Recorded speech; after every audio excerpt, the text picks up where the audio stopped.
하나님 말씀 시편 23편 6절 말씀 한 절만 보겠습니다. 시편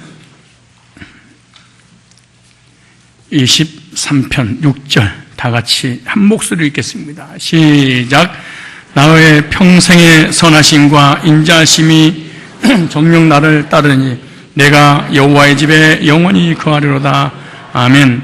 오늘 본문을 중심해서 평생토록 보장해 주시는 목자라는 제목으로 말씀을 증거하도록 하겠습니다. 시편 23편을 지금 한 주간 동안 부흥회를 했습니다. 그래서 일주일 동안 이거 시편 23편 그 한 장이 한 주간 동안 이걸 부흥하기를 너무 분량이 많아서 한 주간 이어서 오늘도 하고 또 다음 주도 한번 더 하고 그 다음 주 정도 해야만이 시편 23편을 마무리를 할 수가 있습니다. 그래서 오늘 부흥회는 아니고 어린이 주일이지만 우리도 영적인 하나님 안에서 어린이기 때문에 어린이라고 생각하고 시편 23편을 지속해서 이렇게 함께 은혜를 나누려고 합니다. 옆 사람 좀 눈 한번 마주칠래요? 눈 한번 맞춰보세요. 그리고 이렇게 한번 질문 한번 해보실래요? 진짜 행복하십니까? 이렇게.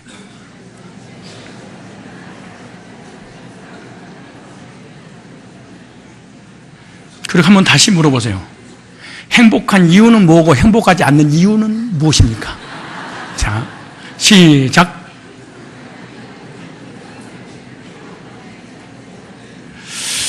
오늘 행복한 사람들은 왜 행복한지, 행복하지 않는 사람은 왜 안 행복한지, 안 행복한 사람은 어떻게 행복하게 될 것인지 한 번 더. 평안하십니까? 시작. 한 번 더 물어보세요.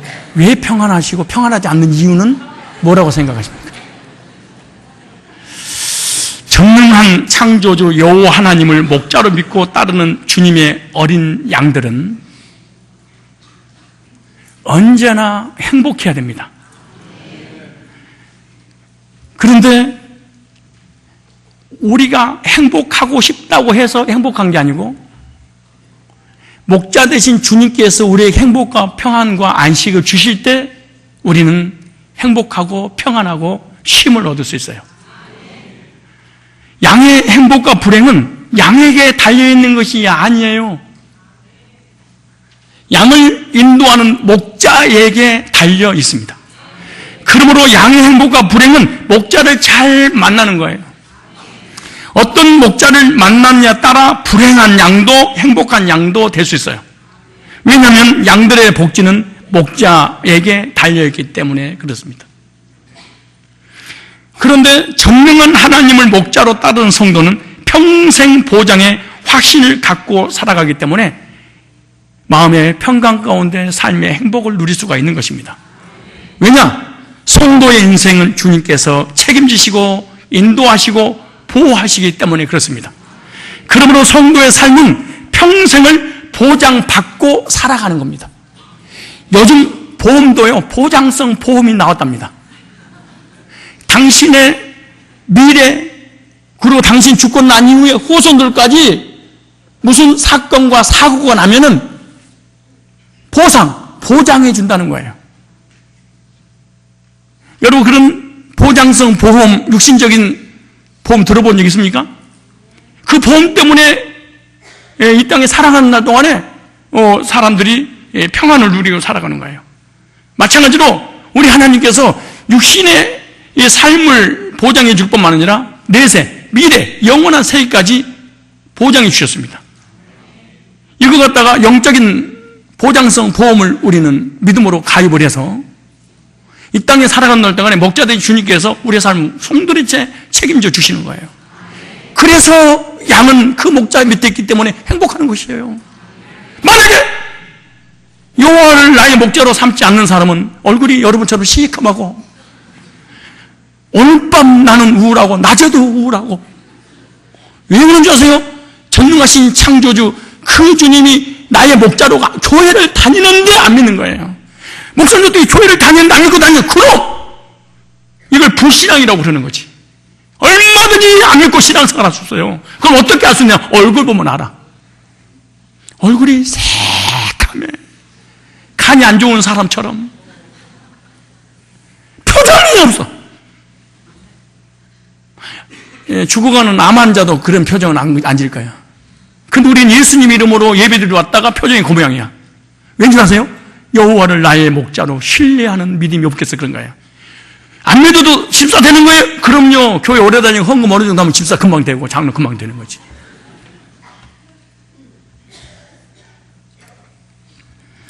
오늘 6절에 이렇게 말합니다. 그의 평생의 선하심과 인자심이 정녕 나를 따르리니 내가 여호와 집에 영원히 거하려. 다윗처럼 여러분의 평생 보장이 되었다는 사실을 믿고 신앙생활 하시기를 주의 이름으로 축원합니다.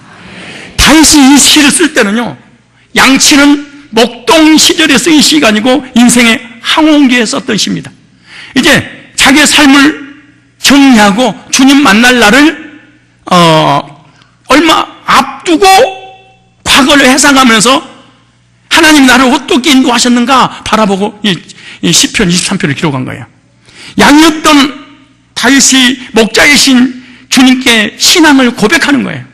목자가 양에게, 하나님이 우리에게 하는 게 아니에요. 우리가 하나님께 이렇게 고백을 하는 거예요.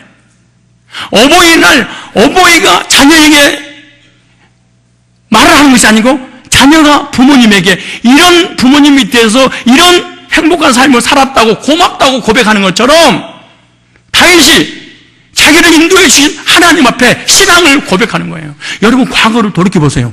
고백할 것이 하나도 없다고? 나의 목자이신 주님은 나에 대해서 어떤 분이라고 내가 생각하느냐 그 말이잖아요. 다윗은 무엇 때문에 그렇게 행복했다고 고백했을까? 다윗은요, 여호와는 나의 목자시니 나는 행복합니다. 그랬어. 왜 행복하다고요? 전능하신 창조주 그 하나님이 나의 목자고 나는 양이기 때문에 행복합니다. 부족함 없이 채워주시는 목자이기 때문에 나는 행복합니다. 푸른 초장 실마로 물가로 인도하시는 목자이기에 나는 행복합니다. 쓰러진 나의 영혼을 다시 소생시켜 하나님 앞에 가게 하시는 목자이기 때문에 나는 뭐합니다? 행복합니다. 이렇게 고백합니다.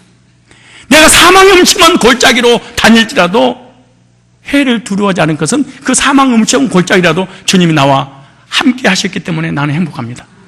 온수의 목전에서 진수성찬을 차려주시는 목자로 인하여서 나는 너무너무 행복합니다. 택하셔서 구원해 주시고 목동을 왕으로 세워주는 목자로 인하여 나는 행복합니다. 내 잔이 넘치도록 풍성케 채워주시는 목자로 인하여서 나는 행복합니다. 주의 선하심과 인자하심이 정녕 나를 따라다니기 때문에 나는 행복합니다. 이 세상 떠나가는 그날 영원히 천국을 보장해 주신 목자이기 때문에 나는 행복합니다. 이렇게 다윗은 고백을 합니다. 다윗은 일생을 살고 난 이후에 자기의 삶을 돌이켜보고 난 다음에 하나님에 대한 추억, 하나님에 대한 경험, 하나님이 베풀어주신 은혜, 이것을 돌아보면서 시편 23편을 쓰고 마지막에 6절을 그의 선하심과 인자하심이 정녕 나를 따르리니 내가 여호와의 집에 영원히 거하리로다. 이렇게 고백. 과거에 인도해 주시고 보니까 지금도 인도받고 있고, 지금 인도해 주시고 보니까 앞으로도 분명히 인도하시고, 앞으로 인도하신 걸 기대를 갖고 영원한 내세까지 준비해 두셨다는 확신을 갖고 나는 행복합니다. 이렇게 다윗이 고백하고 시편 23편을 쓴 거예요. 이 시편 23편 이 말씀은 오늘 저와 여러분에게 주신 것이 믿고 저와 여러분들도 평생 보장을 받고 살아가시기 바랍니다. 왜 우리는 평생 보장의 확신을 가질 수 있을까요? 하나님의 양인 성도이기 때문에 그 양을 책임지고 목자이신 주님께서 인도해 주신다고 보장해 주셨습니다. 6절에 이렇게 말해요. 6절에 다 같이 읽어보시는 6절에 내 평생의 선하심과 인자하심이 따르려니 첫 번째입니다. 예, 오늘 길게 못 할 거예요. 영원히 거하리로다. 이것은 다음 주 학교예요. 주의 선하신 거 인자하심을 저번 주에 금요일 날 사실 했습니다. 이걸 했는데 좀 덜한 느낌이 들어서 좀 더 하려고 그래요. 주의 선하심과 인자하심으로 나를 따르시는 목자라 그렇게 말해요. 그러니까 보장됐다는 거예요. 왜? 나를 절절절 쫓아다니면서 나의 삶을 책임져 주신다고 이렇게 다윗이 이렇게 고백을 했습니다. 여호와의 선하심과 인자하심이 정녕 나를 따르리니. 우리 딸내미가 결혼해서 아이를 데리고 왔는데 그게 우리 하율이라는 얘기, 하나님의 말씀, 그 말이 하율, 하나님 율법이라는 뜻인데요. 근데 그 아이가 우리 집에 딱 와서 내려놓은 순간 얘 움직임의 일거수일투족이 우리 온 가족들 총동원주의야. 얘가 이 2살도 안 됐잖아요. 1살도 없는 이제 아장아장 걸음마를 걸어. 한 걸음 뛸 때마다 앞에서 할아버지가 엄마, 할머니 옆에서 좌우로 치시지 못하도록 넘어질까봐. 할머니 옆에 부모님 옆에서 힘내. 한 발 더, 한 발 더.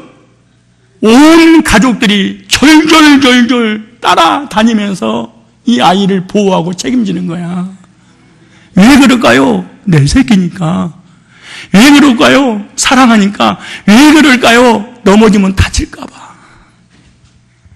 뭔 말인지를 이해해야지 여러분 구원받고 천국 가는 거야. 그리고 이 땅에 사는 날 동안에 행복하게 사는 거예요. 하율이가 나한테 이렇게 고백하는 거야. 우리 하레비는 목자시니 내가 부족함이 없도다. 우리 하레비가 내가 성장하는 그날까지 정녕 따르리니 내가 하레비 집에 영원히 거하리로다. 왜? 다 할아버지가 다 준비해놨어. 평생 동안 부모님은 가족들을 따라다니면서 책임을 지는 거야. 똥 싸면 똥 쳐주고 소변을 누면은 갈아입혀주고 먹을 거, 입을 거, 마실 것 모든 환경을 부모님은 다 책임져 따라다니면서. 왜? 사랑하니까. 이와 같이 하나님을 목자로 삼는 성도들을 일평생 동안 살면서 정녕 나를 따르리니. 불꽃 같은 눈동자로 죄를 지면 추적이 가지고 눈을 뽑아버리고 말을 잘못해 혀를 뽑고 손이 범죄하면 손구멍을 잘라버리고 발이 범죄하면 발목을 잘라버리려고 주님이 시종일관 불꽃 같은 눈동자로 쳐다보는 게 아니야. 내가 하율이를 불꽃 같은 눈동자로 쳐다본 것은 얘가 잘못하면 다리 몽둥이 자르고 욕하고 혀를 뽑고 이러려고 그런 게 아니야. 똥오줌 갈아주고 입혀주고 먹여주려고. 무슨 말 이해가세요? 마찬가지로 하나님이 우리를 따라다니는 이유는 왜 따라다니는 줄 아세요? 사랑하니까. 죄 지면 죄 용서해주고 넘어지면 얘기해주고 먹을 거 없으면 입을 거 없으면 마실 거 없으면 책임져 주려고 정녕 나를 따르니. 이거 믿어지는 사람은 얼굴 인상 그렇게 안 써. 왜 안 믿어지냐? 나는 양이라고 생각하지 않고 염소라고 생각해서 그래. 염소는 뭐냐? 목자의 의지 하나도 안 받고 자기 혼자 다 먹고 자고 넘어지면 지가 일어나고 누가 덤비면 지가 받아물고 목자가 안 도와줘도 지 방어 지가 뿔이 있어도 다 해. 근데 양은 지가 할 수 있는 건 양이 어머 털이 너무 길었네. 내가 잘라야지. 양이 그래요? 털이 길어서 오물이 묻어서 나무까지 걸려가지고 넘어졌네? 아우, 이 오물 내가, 아유, 정리를 해야 되겠네? 넘어졌는데, 아우, 내가 톡톡톡 일어나야지. 인생 뭐 별거다냐? 뭐, 양이든 염소든, 뭐, 일어나는 것이 뭐, 양이지 뭐, 하고, 지가 전부 다 태어날 때부터 마지막 떠나는 그날까지 목자 의지하지 않고는 살아갈 수 없는 동물이 양이야. 그래서 성도를 양으로 비유한 거야. 죄짓는 체질, 넘어지는 체질, 삐지는 체질, 연약한 소심한 체질. 아무것도 할 수 없어, 우리 인간이. 누가 따라다녀? 주님이 정녕 나를 따르리니. 오늘 이 하나님의 사랑을 믿으세요. 정녕 나를 따르니. 구원이, 예수 믿으면 구원 받잖아. 못 받아, 예수 믿어도. 그 예수가 누군 줄 알아? 아니, 예수가 누군 줄 알아서 구원을 받아요. 십자가를 믿는다고 구원받는 게 아니고 십자가에 나타나는 하나님의 사랑을 믿는 거야. 하나님이 얼마나 나를 사랑하셨길래 십자가에 아들을 죽였는가, 이걸 믿는 거지. 귀신 들어오면 예수 이름 명하니 물러가라 맨날 이따가 했었고, 아프면 병 고쳐달라고 예수 이름 부르고. 이게 도깨비방망이도 신앙은 개념 정리하는 거야. 목사님 개념이 뭐예요? 책 읽어.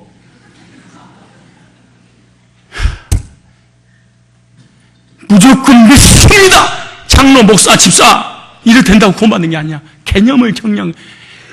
이 목자가 양이 나하고 어떤 관계가 있냐, 어떤 관계가 있길래 이렇게 나를 보장해 준다고 하시느냐, 이걸 믿는 거지. 자녀가 부모에게 효도하는 게 뭔데요? 부모가 나에 대해서 어떤 분이시냐, 뭘 해주셨냐는 거잖아요. 왜 해주셨냐는 거예요. 정녕 나를 따르리니 그랬어요. 우리 평생의 선하신 분 인자심이 반드시 우리를 따라다닐 줄로 믿습니다. 이런 성도들은 여호와의 집에 영원히 거하게 되는 거야. 따라다니다 나중에는 영원한 천국까지 주님께서 인도하시는 거예요.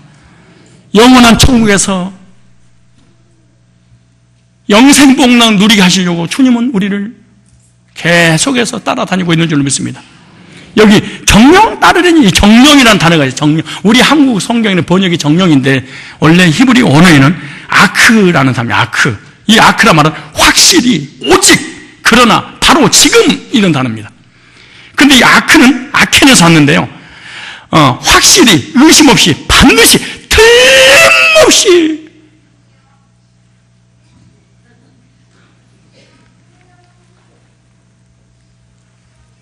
우리 삶과 우리 영혼과 우리의 미래를 확실하게 책임지고 영원히 인도할 거라는 거예요. 정령. 의심 없이 우리가 믿어야 됩니다. 예? 나를 따르니, 정령 나를 따르니. 이 따르니 이 말이 라다프라는 단어입니다. 라다프. 따르니 이 말은 뒤를 따르다, 추적하다, 추격하다, 추구하다 이런 의미입니다. 이 단어는 하나님의 선하심과 인자심, 나를 계속해서 추격하고 추적하고 뒤쫓아 올 것을 의미하는 거야. 마치 로켓이 어떤 목표물을 떨어뜨리기 위해서 쫓아가는 것처럼 계속해서 이 수치를 딱 로켓 수치 딱 올리잖아요. 미사일을 딱 쏠 거 아니에요. 그런 그 목표물을 폭파할 때까지 쫓아다니는 것처럼 영원한 천국으로 인도하기 위해서 평생 주님이 우리 뭐한테 쫓아다니는데, 근데 주님이 쫓아다니는 그 양들이 누군 줄 아세요? 의인이 아니야. 진짜.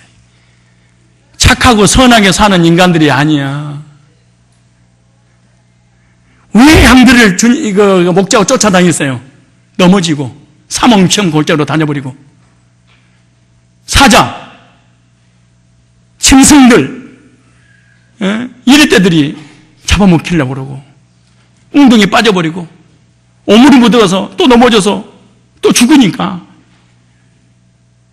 그거 해결해 주려고. 그래서 목자가 하루 종일 하는 일이 뭔지 아세요? 양 숫자 세고, 그리고 숫자 중에 안 보이면은 넘어진 양 가서 일으켜 세우고, 왜 넘어졌는지 정리해주고, 이게 목자가 하는 일이에요. 예수님이 하는 일이 뭔 줄 아세요? 우리가 연약해서 넘어지면 이렇게 소생시키시고, 죄를 지면 죄 용서해주고,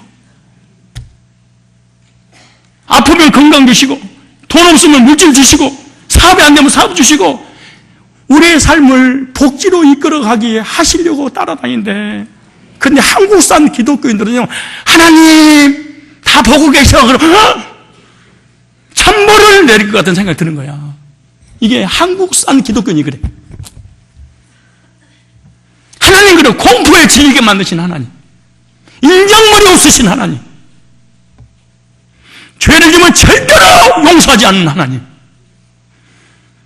로켓이 추적해서 반드시 목표물을 폭발한 것처럼 하나님이 죄 짓는 인간 끝까지 추적해서 영원히 저지시켜버린 하나님. 이게 기독교 안에 신율법주의가 한국에 들어와가지고 장로교를 완전히 망가뜨려버렸어요. 인정머리 없으신 하나님, 사랑이 없으신 하나님.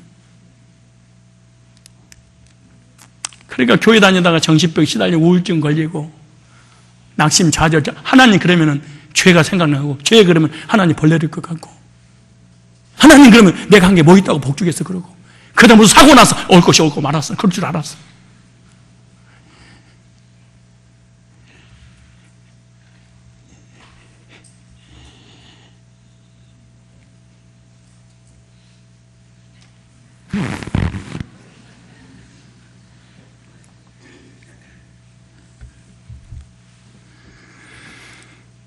구원받은 백성들은 반드시 하나님의 선하심과 인자하심이 절대로 사라지지 않고 끝까지 나를 따라오기 때문에 우리는 평생이 보장이 된 줄로 믿으시기 바랍니다. 계속해서 나를 지키시고 의롭게 살아갈 수 있도록 하나님이 따라다니는 거예요. 그러니 저 여러분은 하나님의 눈앞에서 떨어질 존재가 아닙니다. 하나님 눈앞에서 벗어날 수가 없어요. 하나님이 나를 항상 좋은 길로 인도하시기 때문에 그렇습니다. 그래서 그리스도인들은요, 화 같은데 나중에 복이 돼, 해 같은데 선이 돼, 안 될 것 같은데 결과가 잘 돼. 참 신기한 일이야. 이게 크리스찬입니다. 다윗은 지난 삶을 돌이켜 볼 때 앞으로 변함없이 하나님 인도해 줄 거라는 이런 믿음을 가졌어. 여러분 과거를 돌이켜 볼 때 여러분 지금 무엇을 생각하십니까? 그리고 앞으로 하나님이 어떻게 인도하실 것 같습니까? 위에 청년들이 봐봐요. 여호와의 집에 영원히 거하리로다. 이렇게 내 성경, 이게 내 설교 주제를 가지고 이렇게 달아놨겠어요. 시편 23편을 가지고 일주일 동안에 그렇게 은혜를 받았는데 돌아서면 남편하고 싸울 때 잊어버리고 아내하고 싸울 때 잊어버리고 물질 때문에 삶 때문에 죄 때문에 잊어버리잖아요. 그래서 앉아서 식탁에서 차 한잔 마실 때마다 옛날에 하나님이 베풀은 추억을 떠올리려고 만든 거야, 이걸 다. 추억이 있어야 떠오르지.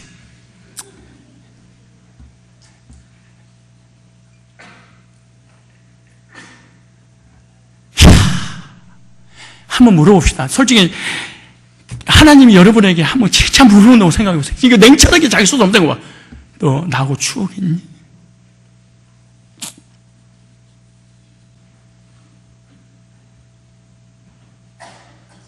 오늘 가정의 날이니까 내가 노래 한번 부르니까 이해하세요. 성가대원도 어떻게 목사님이 오늘만 내가 가정의 날이잖아. 이문공연 왔다고 생각해. 영두사나 영두사나 너만은 편치 말자. 한 발 올려 맹세하고 두 발 올려 다짐했던 한 계단, 두 계단, 194개 단에 사랑 심어 다져놓은 그 사람은 간 곳 없고 남은 홀로 외로이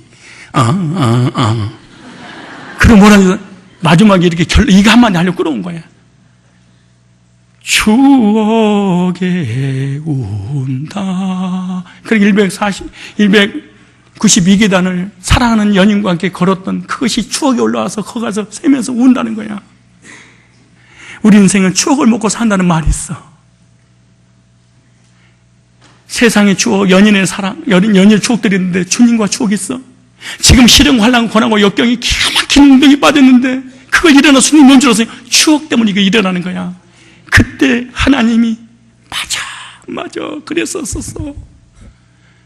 그 그 영적으로 방황하고 정신줄 시달리고 육신이 아프고 우울증 걸리고 세번 완전히 망해버리고 그리고 죄책감에 시달리고 율법에 시달리고 너무너무 불안과 두려움과 이 갈등 속에 있을 때 그 주님이 나를 만나 주셔서 사랑한다고 은혜 베풀어 주신 그 추억이 지금 이 힘든 상황을 이겨내게 하거든요, 사실은. 왜 부부끼리 이혼 안 하고, 여러분, 왜 부부끼리 이혼 안 하고 산 줄 아세요? 사랑해서. 개뿔은 사랑은. 싸울 때, 거짓말이야. 사랑은 결혼한 지 5년만 지나면 사랑 때문에 사는 것이 아니야. 정 때문에 사는 거지.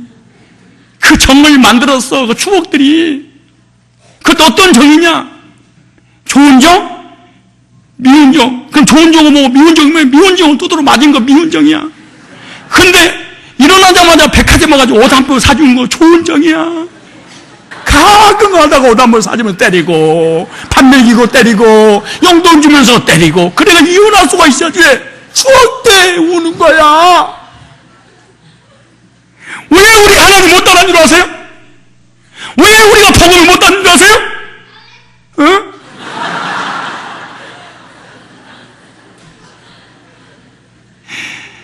그 주님과 만났던 추억 때문에 그런 거야. 추억 때문에. 근데 신앙생활 수백 년 하는데 무슨 추억이 있어야지 울지. 감사를 하지.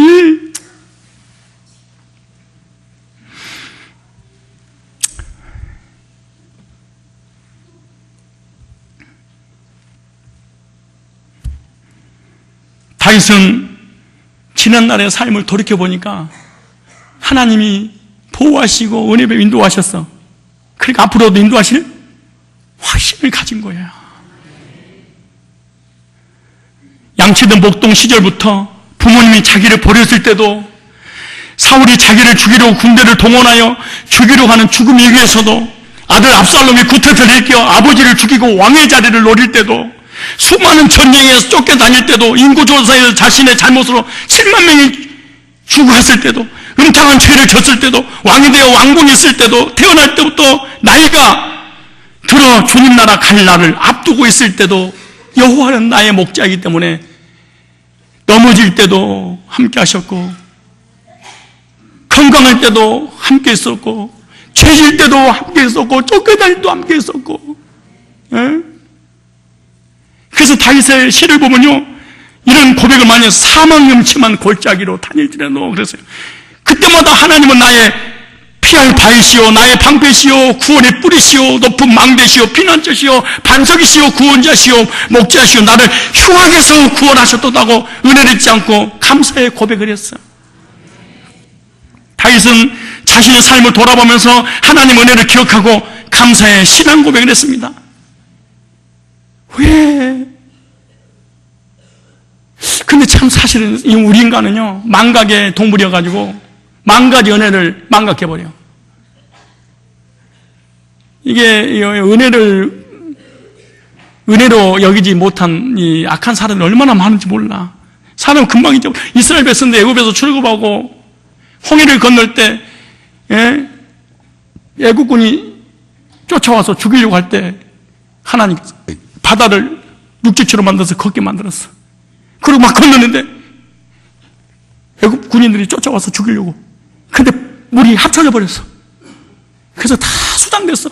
그거 수장된 그 원수의 목전에서 상을 베푸시는 그 주님을 광야에서 하나님을 찬양했어. 애국 바로의 군 수장시킨 하나님 찬양합니다. 여호와는 내 편이에요. 고백해. 그러다 광야에 3일 가는데 목이 마른데 물이 없어. 물을 찾았더니 말에 쓴물이야. 바닷물이 흡수해서 이 밀물하고 합쳐져서 쓴물 돼버리거든요. 그 물을 먹지 못하자마자 애굽에서 출애굽시키고 홍해를 건너게 하신 하나님을 깡그리 죄져버리고 원망불평하고 매장지가 없어서 여기서 우리를 죽이려고 하는도다. 막 그래.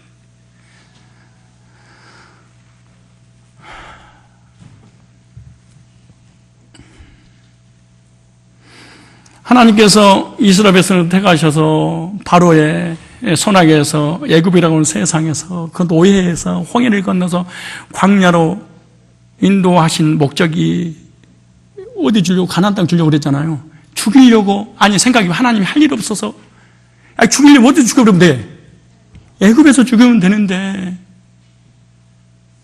우리를 죽이려고 끌고 왔다고 그래. 야, 그 진짜 이스라엘 백성들 그 엄청난 기적과 능력, 예적을 다 보고,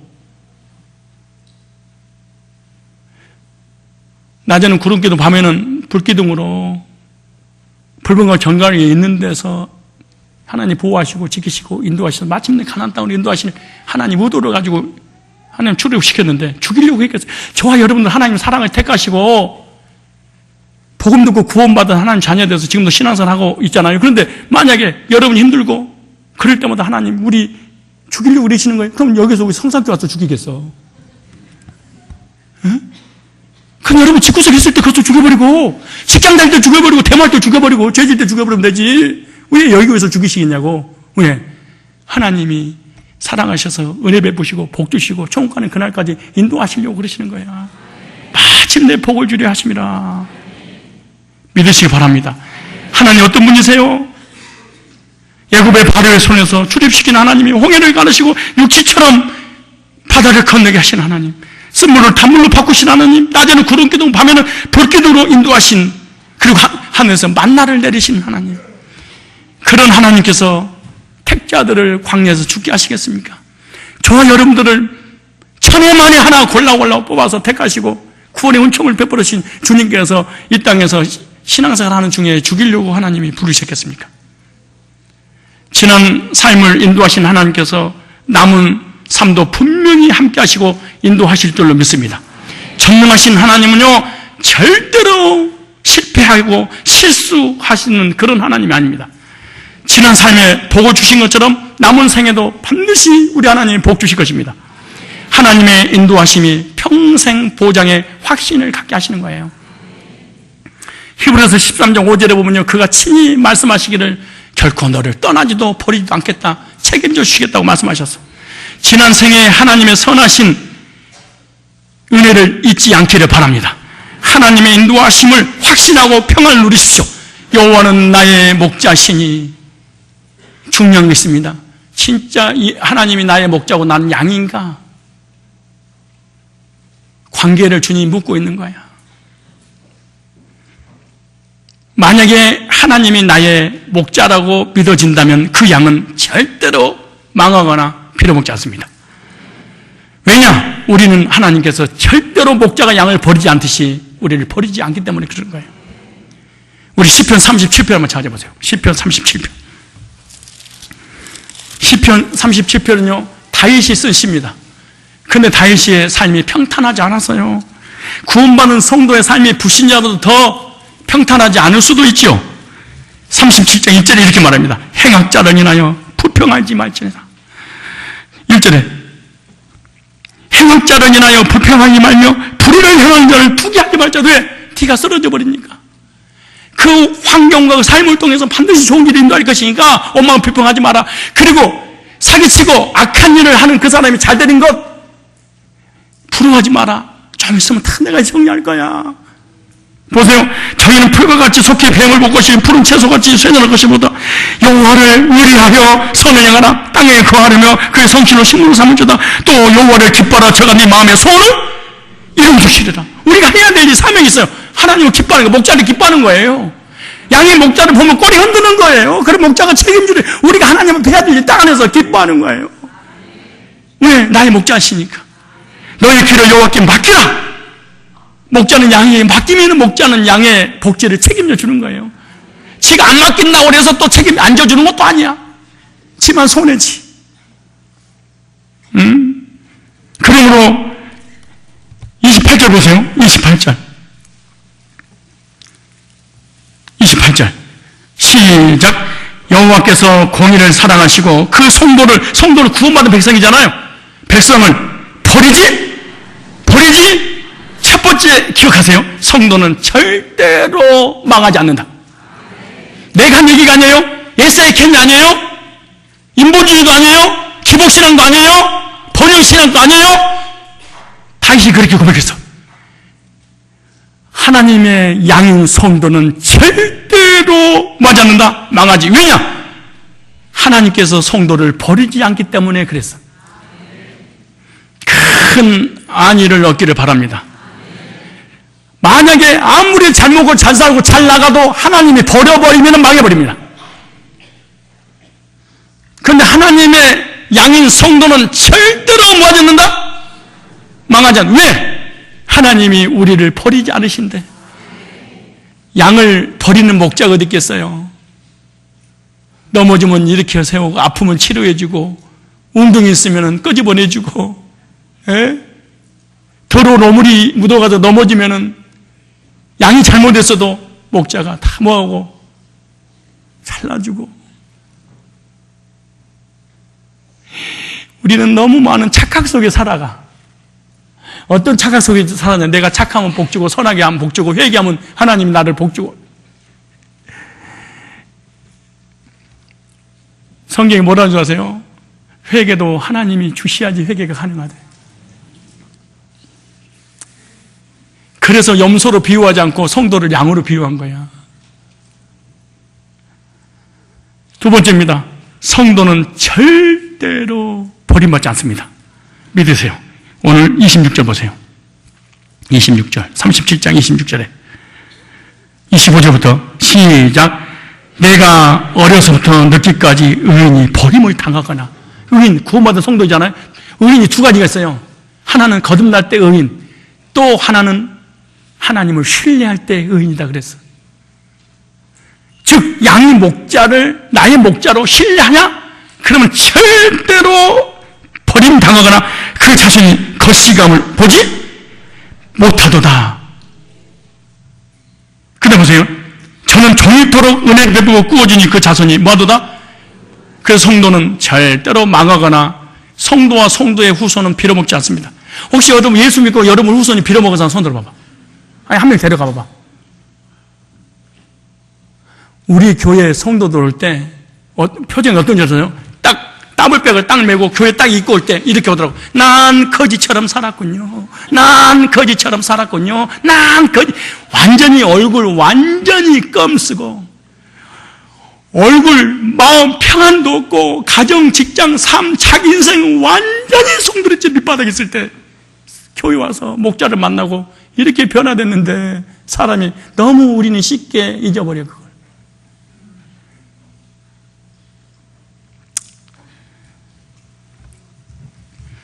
하나님 백성인 양을 버리지 않고 있기 때문에 망하거나 빌어먹지 않고 반드시 복받는다는 사실을 믿으십시오. 그러나 성도도 환난과 고난을 당할 수 있어. 시편 34편 보세요. 시편 33편 19절. 기독교는 앉아서 예배만 드리고 달랑 가는 종교가 아닙니다. 하나님 앞에 나왔을 때 하나님 나에게 뭐라고 말씀하시는가 말씀을 듣는 종교입니다. 너희 아버지 탑을 간샘 보살, 지성이면 감천이고, 하늘나라를 위를 쳐다보면 감이 떨어지고 이런 종교가 아니에요. 기독교는 그분하고 대화를 나누는 거예요. 예배드릴 때 하나님 나에게 찾아서 말씀하시는 거예요. 강단을 통해서. 34편 보세요. 19절에 시작. 의인은 고난이 많으나 불신자보다 교인들이 성도들이 고난다. 왜 훈련시켜서 반드시 복 주시려고 하나님이 과정이 보세요. 의인은 고난이 많으나 예수 믿는다는 하나 자체로 불신자한테 핍박받아요. 믿음 없는 남편한테, 믿음 없는 나니한테. 그래서 의인은 고난이 많으나 여호와께서 그 모든 고난에서 이게 중요합니다. 고난이 있는데 하나님이 건져주신다. 근데 신기한 건 불신자는 고난이 오면 건져줄 사람이 없어. 건져줄 존재가 없어. 그러니까 망하고 저주받고 끝나는 거 아니겠어요? 20절을 봐보세요. 39절 보세요. 37장 39절 다시. 37장 다윗의 시입니다. 30 몇 절? 9절. 자, 시작. 의인의 구원은 여호와께 있으니 그는 환난 때에 저희 산성이로다. 다윗이 환난을 당할 때 하나님이 산성이 되어주셨어. 방패로 막아주셨어. 보호하시고 인도해주셨어. 여호와께서 저희를 도와 건지시되 환난을 당하면 반드시 하나님이 건져 도와. 웅덩이에 사망 음침한 골짜기로 빠져버리면은 목자가 찾아와서 건져주고 이렇게 세워주는 거야. 우리 하율이가 넘어지면은 쌤통이다 그러지 않아 부모님이. 내가 너 그럴 줄 알아서 그런 게 아니야. 다 이렇게 세워주고 인도하고 안아주고 울면 도리어 세리는 게 아니고 감싸줘. 못된 엄마 못된 아빠 만나면 울면은 니네 애비 닮아가지고 니네 애미 닮아가지고 얘가 성질이 더럽다고 그러지 진짜 부모님 안 그래? 여호와께서 저희를 도와, 여호와께서 광종이를 도와. 여러분, 아까 우리 장로님 기도하실 때 20년 동안 얼마나 많은 사건, 사고가 있었겠어? 20년 동안. 얼마나 힘들 때가 있었으면은, 여기 2부 찬양대에서 현수막을 걸어놓고, 목사님 힘내세요. 우리가 있잖아. 이 노래 했겠어. 그렇게 힘들고 고난이 왔으면 완전히 쓰러지고 넘어지고 없어져 버려야지, 교회가. 근데 건지시대. 여러분, 내가 문제가 딱 터지지 않는 내 곁에 아무도 없어. 마누라고 하나님밖에. 여호와께서 저희를 도와 건지시되 악에게서 건져 구원하시면 그를 의지한 거라. 양은 의지한단 말은 이 목자가 나의 목자라는 걸 양이 믿으면 목자가 책임져 버려요. 환난 중에 환난이 없는 게 아니에요. 하나님은 하나님의 자녀들을 친히 지키시고 보호하시고 인도하실 것입니다. 그 환난과 고난에서 반드시 건져주시는 거예요. 24절 보세요. 37장 24절에 24절 시작. 저는 넘어지나 아주 엎드려지지 아니하면 여호와께서 손으로 붙드심이라. 저는 넘어지나 넉 다운은 데나 넉 아웃은 링 바깥으로 쫓아내진 않아요. 우리가 쓰러지고 넘어질 수 있어요. 얘들이 성장하는 과정 속에서 넘어지고 쓰러지고 가보지고 다치고 막 그럴 수 있는 것이지. 그러나 부모님이 붙잡아 준 것처럼 하나님 반드시 붙잡아 주시는 겁니다. 하나님은 전능하신 능력으로 성도의 도움과 방패가 되어주심으로 보호하실 것입니다. 아니, 성도의 후손도 책임져 주실 겁니다. 보세요. 시편 103편 17절. 시편 103편 17절. 여호와의 인자하심은 자기를 경외하는 자에게 영원부터 영원까지 이르며 그의 의는 자손의 자손에게까지 미치리로다. 아멘. 환난 중에도 하나님 풍성하게 채워주실 뿐만 아니라 환난 중에도 후손을 책임져 주신다고 약속했습니다. 26절에 보니까 저는 정일토 은혜를 베풀고 꾸어지니 그 자손이 복을 받으려. 30절 26절에 은혜를 베풀어서 복을 받고 다른 사람에게 복을 주는 사람이 된대. 그러므로 마지막 정리하고 마치겠습니다. 주의 성도들에게 주시는 약속이 있는데 믿음이는 약속을 믿는 거예요. 주야 이러는 게 아니고 약속. 하나님이 내게 주신 계약서가 무엇인가. 계약서 성경인데 계약서 속에 어떤 내용이 있는가 그 내용을 낯걸로 믿는 것이 믿음이야. 성도가 붙잡아야 될 첫 번째 약속입니다. 나는 반드시 복 받을 사람이다. 이걸 명심해야 돼. 하나님의 자녀, 하나님 백성은 늘 이렇게 하나님 약속이 근거하여 믿음을 가져야 돼. 뭘 받을 사람? 히브리서 6장 14절로 15절 보니까는 하나님께서 아브라함에게 주신 복입니다. 예수 믿고 구원받은 사람은 아브라함이 받았던 그 복을 똑같이 받는 거예요. 가라사대 반드시 내가 너를 복주고 복주며. 반드시 뭘 받을 사람? 두 번째 약속입니다. 목자를 나의 목자로 섬기는 이 양들은요 번성케 될 거예요. 어떻게 된다? 반드시 복받고 번성케 하고 번성케 하려 했으니 번성케 될 사람이에요. 그럼 뭐가 번성되냐? 내 영혼도 번성되고 내 마음도 번성되고 내 육체도 커지고 많아지고 믿음도 많아지고 내 물질도 건강도 나의 인생도 나의 가정도 나의 후손도 나의 사업도 나의 모든 삶을 하나님 뭐한다? 번성케 해준대. 그러므로 성도는 번성케 될 약속을 믿는 거예요. 세 번째 약속입니다. 이거는 여러분들이 안 믿어질 말씀인데 반드시 복 받을 사람이 된 것을 믿어라. 예, 이런 사람을 얼마나 멋있는 그리스도인의 삶을 살까요? 이게 진짜 믿음이 있는 것 같아. 우리는 믿음 없이 살아가는데도 하나님이 살려주는데 복 받게 된 것을 믿어야 돼.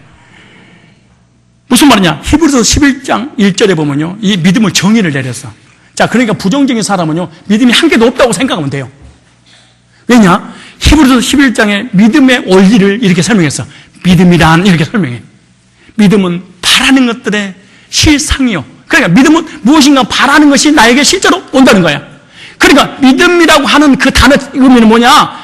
하나님을 향한 기대가 없는 사람은 믿음 자체도 없다. 그렇게 생각하면 돼. 그게 거짓말이에요. 나는 어떤 사람은 3시간, 4시간 동안 기도해도 기도를 나오자마자 엄마 앞에 가족들이 싸우더라고. 그러면서 그거 참 다시 보세요. 믿음은 바라는 것들의 실상이요. 보지? 지금 내가 축복받는 이 모든 것이 보이지 않아. 보지 못한 것들이 뭐요? 증거요. 보지 않고 기대했더니 그것들이 증거로 나타났다는 거야. 성취됐다는 거야. 이게 믿음이에요.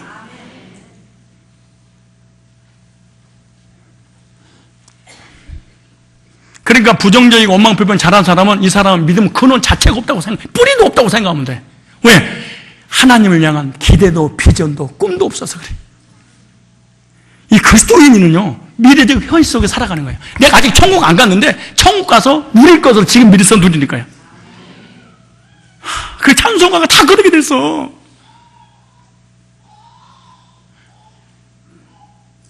우리가 살아가는 삶의 복도 마찬가지야. 그 복도 미래적 현실로 살아가는 거예요.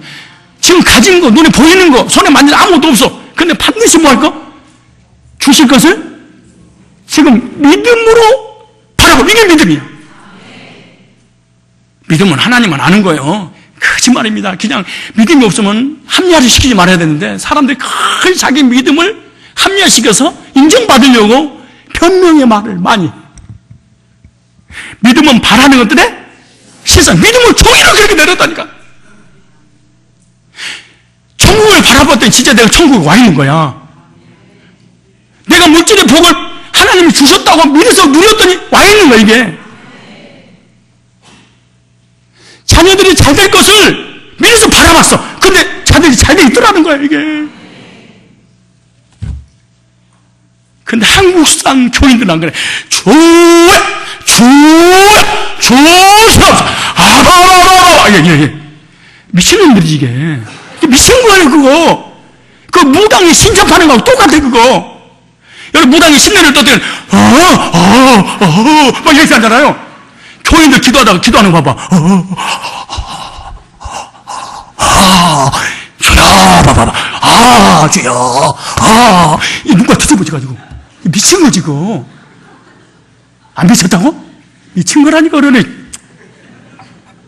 여러분, 혹시 남자친구, 여자친구 만나봐봐. 너무너무 남자친구 좋고 여자친구 좋고, 이런 게 어디 가있어요? 양이 목자를 향해서, 목자, 이렇게 되겠어. 미친 거야, 이게. 신비주의 미쳐버린 거야. 근데 한국이 젖어버렸어, 이게. 이게 진짜가 뭔지 가짜가 뭔지 헷갈려버렸어요. 지금 불신자들이 신천지가 진짜인 줄 알아, 지금. 왜? 5만 명, 10만 명, 떼거지로 CBS, 폐쇄시키자고. 그저께 전국적으로 시위를 했잖아요. 그리고 성령 받으러 다니고.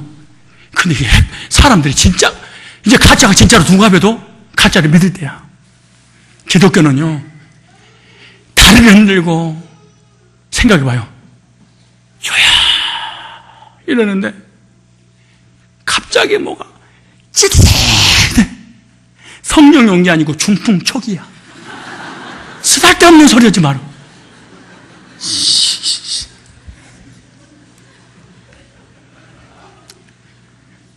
하지 마라. 하나님을 인격적으로 만나야지. 여러분은 기적은 사람에게 절대 믿음을 주지 않아. 준다고요? 거짓말하기는. 기적을 통해서 믿음 가지고 있는 한 명만 데려와. 내가 목사 안 할게. 거짓말하기는. 기적은 하나님을 두려워하게 만들지 하나님을 사랑하게 만들질 않아. 그런 얘기지 마라. 이 지구상에서 기적을 가장 많이 체험한 사람이 있어. 누군지 알아? 아무도 몰라. 금방금방 체험했어. 신트야. 바로왕. 바로 체험했어. 바로왕.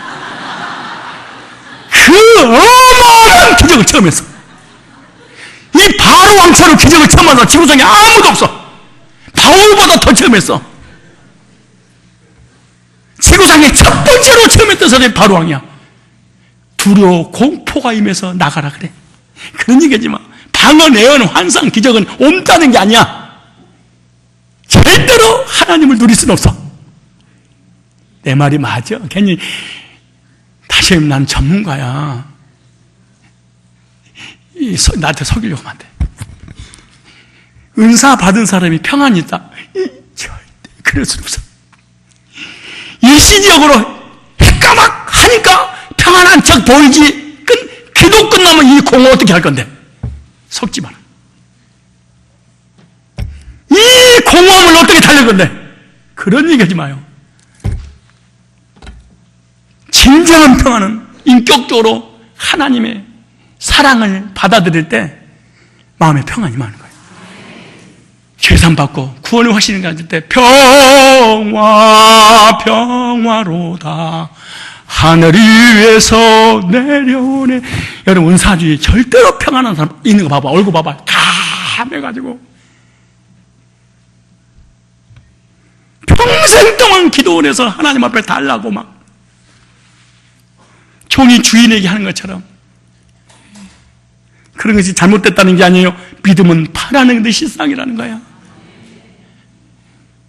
하나님의 약속을 믿고 믿음의 현실 속에 살았더니 하나님이 마침내 그것을 나에게 가져다 줬다는 거야. 이게 믿음이지. 정성을 드리는 게 믿음이야. 이게 기독교인들이요, 유교적 기독교인들이 많아요. 유교적 기독교인. 유교가 완전히 한국을 망쳤죠.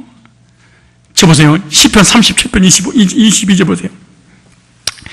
주의 복을 받은 자는 땅을 차지하고, 이렇게 복 받을 사람이라고 여러분 오늘부터 믿음을 고백하십시오.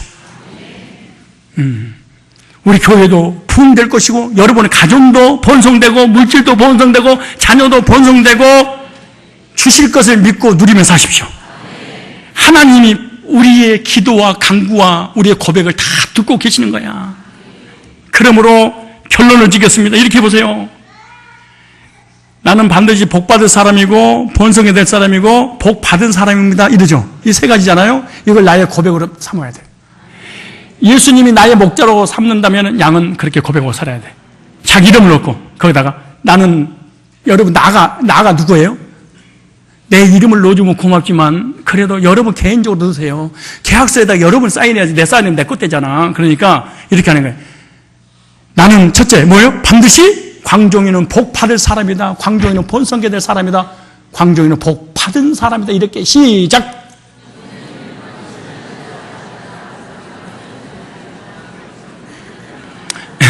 근데 왜 여러분 이렇게 고백을 어색한 줄 아세요? 성경이 추상적이고 하나님의 말씀이고 나하고는 관계가 없다고 생각해서 종교적 행위로 교회를 다닌 거예요. 말씀은 한 번도 안 믿어보고 그냥 교회를 다녀주고 예배를 드려준 거야. 그러니까 약속, 언약, 나의 것, 이건 이해를 못하는 거예요. 자, 다시 나는 시작. 나는 반드시 복 받을 사람이다. 나는 반드시 번성케 될 사람이다. 나는 반드시 복 받은 사람이다. 나는 반드시 건강할 사람이다. 나는 반드시 창대하게 될 사람이다. 나는 반드시 부유하게 될 사람이다. 나는 내 후손은 반드시 잘 될 것이다. 이렇게 고백하며 사셔야 돼. 이 땅에 사는 날 동안 나의 삶을 복지로 인도하실 목자이신 주님께 우리는 고백하셔야 됩니다. 주의 선하심과 인자하심이 정녕 나를 따르리니. 이런 멋있는 고백이 됩니다. 내가 여호와 집에 영원히 거하리로다. 평생 보장받고 우리는 신앙생활하고 있습니다. 너희는 마음에 근심하지 마라. 하나님을 믿으니 또 나를 믿어라. 근심, 걱정, 염려 주께 맡기고 목자의 인도를 받아서 푸른 초장 쉴만한 물가에서 넘치는 복을 받아 누리시기를 주의 이름으로 축원합니다.